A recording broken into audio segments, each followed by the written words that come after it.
Hello, everyone, and welcome to the Misfit Faction and MF Uncensored and the world premiere of our interview with Neil and Amy Getzlow. Neil is the writer of Unmasked, Conquering Sexual Sin and Walking in Victory, and we had the privilege of getting a chance to sit down with him and his wife to discuss their book, their marriage, making it work, their faith, and how they got through such a traumatic ordeal.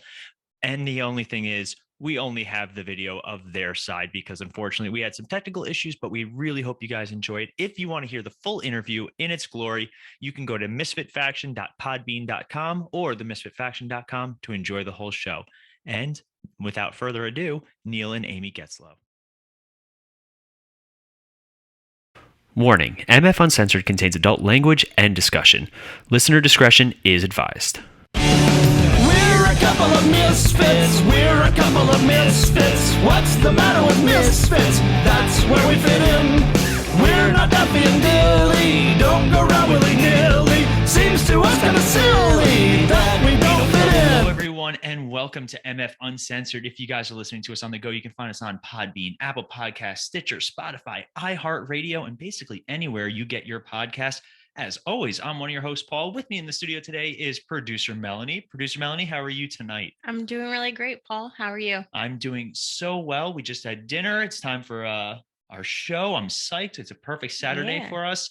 We're very excited, very, very, very excited to talk to our guests tonight. Now, if you guys have been listening to us since we started, since our inaugural episode, our very first interview was with an author that I can honestly say his book has made a big impact on me. In fact, I wrote my first review ever about his book because I was so moved by it. And I wrote a second article, and he doesn't know this. I wrote a second article today where I talked about Finding My Why is the title of it. And it was inspired not only by this guy, but also another person that we spoke to that had a similar story. And I was just like, man, I am truly blessed and lucky because this show I've gotten a chance to talk to some of the most incredible people with the most incredible stories. And I'm not trying to toot his horn, but we have with us in the studio is making his return to the show, not only Neil Getzlow, but also his wife, Amy Getzlow. Neil and Amy, how are you guys doing tonight? Hey, we're good. Thanks for having us on. We appreciate it. If I come on 5 times, do I get like a jacket like they give the Saturday Night Live host? I come on 5 times. We're working on merchandise, which is really funny. We were just talking about it right before we signed on. We're like, we should have shirts and stuff. We have shirts, but we want to make more stuff. So it's funny you actually say that because in one of our shows, we made a joke about creating fanny packs for the show. Really? The entire episode, because we kept making fun of one of our co-hosts because he said fanny pack. And so now that's our running joke. I want to get Misfit Faction fanny packs. That's the goal. I mean, they're coming back. So actually, I agree. I think they are coming back. There's a kind of a hipster pinball arcade in downtown Kansas City, and they give out fanny packs on Sundays to people. So it's all the younger people that do it. So not us. It's weird because, Melanie and I have been married for a year and a half. We're 34 and 33. And now we're the ones going, man, those youngins with their hip new fashion trends. You're not supposed to tell people age, right? Oh, I mean, she's 22. I can edit this. It's fine. We're not live. That's one of the joys. And obviously it's fun because as a married couple, we're talking to another married couple. And I think that always adds a little something. Married couples bring a different dynamic when they talk to each other. I think so. You think so? I think so. You guys have been married or you've been together for almost 10 years? Or is it more than that? We've been married almost 10. We've been together almost 14. Yeah. Sounds right. That's incredible. So great. Congratulations. That's awesome. And our 10-year anniversary is coming up in May. Oh, wow. So any plans? No, we need to do something big though. I mean, I say it's 10 years, but honestly, it's probably really technically only going to be like the second anniversary because we were obviously, as you know, the story first, sorry, I didn't mean to hit you there. The first 8 years or so, marriage were not the best of years. So,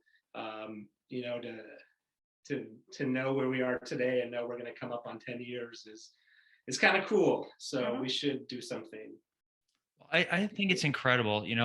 people, we obviously, Neil, we interviewed you about 2 months ago, and people really resonated with that interview, not just because it was our first real full interview, but also because of the subject matter. And people appreciated that it is a sensitive subject, and it is a powerful subject. And like the best thing about it is you guys are celebrating 10 years of marriage now. It's incredible. Like, Melanie and I were going back through the book again before we got on air, because we like to, have things fresh. And there were specific points I wanted to bring up. I know there are things Melanie wants to bring up, but I really wanted to say the most empowering thing is, even before reading the book, I felt like it was going to have a good, happy ending. Yeah, yeah, and it does, and that's why we're being very public with our story, because we want to give people hope and encouragement that no matter what you're facing as a husband and wife, or in any situation that you're going through, like there is a way out, and you don't have to give in to the things that are holding you back. Like I kind of joke, like if you're in a marriage and you're upset that your partner is not taking out the trash every week and not doing the dishes, like, you know what, it's going to be okay, because if we can survive what we've gone through, then there's absolutely a place for you guys to figure out how to take care of your chores. Yeah. When we did our first interview, there was something that Melanie and I both noticed immediately. And it's something that really I was thinking about too. When you started talking, because obviously our first interview was heavy. It was about, here's my book, here's what I went through, here's my story, here's where I am now, and here's my wife. And obviously the beginning of the book is a letter from you, Amy, to the reader, which I wasn't expecting, and it caught me off guard. But when Neil talked about you in our interview, he lit up. It was the most purest show of affection and love that we can possibly see, because Melanie likes to make fun of me because she constantly catches me just kind of giving her the eyes, just looking at her, and then she'll yell at me, or she'll throw a pillow at me or something like that. What are you doing? Why are you looking at me like that? He's like, just let me look at you and enjoy you. I'm like, but you're staring at me. Like, it happened again right before I was adjusting the ring light, and I turned around and he's staring at me. I'm like, stop staring at me. Like, what are you doing? But so it's not only is it a pleasure to actually meet you, and I've seen photos, I've talked to Neil about you, but can you kind of tell us a little bit about yourself? I feel like we don't know you that well. Yeah. Well, I'm not that exciting. Oh my gosh.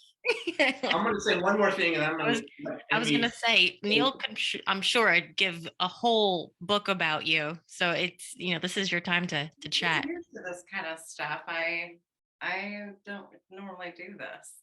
Well, I will say, Amy's, Amy, I don't think sometimes doesn't think that what she did for our marriage was, worth all the fuss and attention that it, may come with it, or at least that I try to show in the book, and that I try to bring when I talk to people about it. But as I've said before, her story is the most important piece out of all this, and what she did for me through her forgiveness. I'll never be able to pay that back, because it changed our life, and it changed our marriage. So now I'm going to be quiet, because now Amy gets to talk about herself. I know. Sometimes it's the hardest thing to do.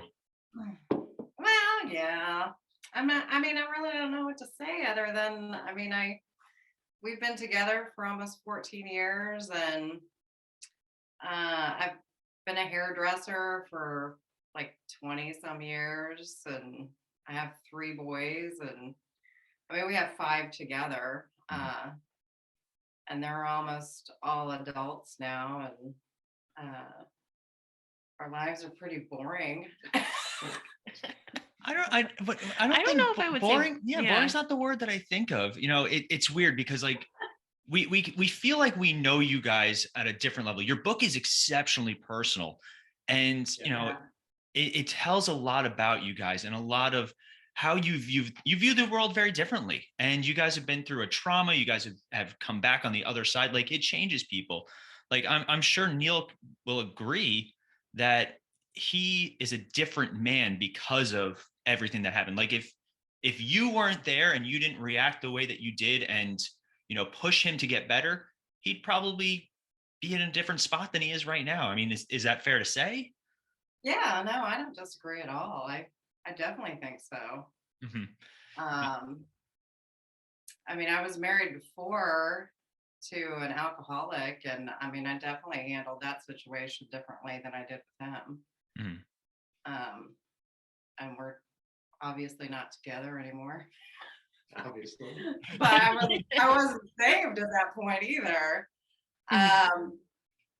But yeah, I mean, I had to humble myself a lot, because if I went by what I wanted to do, we probably wouldn't be here right now. Mhm.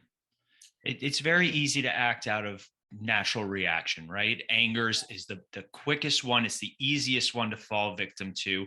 Your anger, your pride, even like you feel like, you're hurt and you're angry and you want justice. But, reading about you in the book, you went for forgiveness. But the thing I liked, and it resonated with me, and I wanted to bring it up, forgiveness, but still accepting the consequences. That was so powerful for me, because it wasn't like, a lot of women, and I don't want to speak for all women, obviously, but anybody who's in an unhealthy relationship, they'll sometimes overlook the flaws, and they won't challenge their partner to get better and make the relationship better. So for you guys, like, how do you inspire each other to be better? I mean, both of you, not just, one or the other. I mean, I think a lot of it is just putting God in the center of our marriage, because I mean, there's no way I can't rely on my own way of doing things, because I don't know. I just don't think God's got to be the center of it. Because if I leaned on my own understanding, it wouldn't be the same at all. Absolutely, yeah.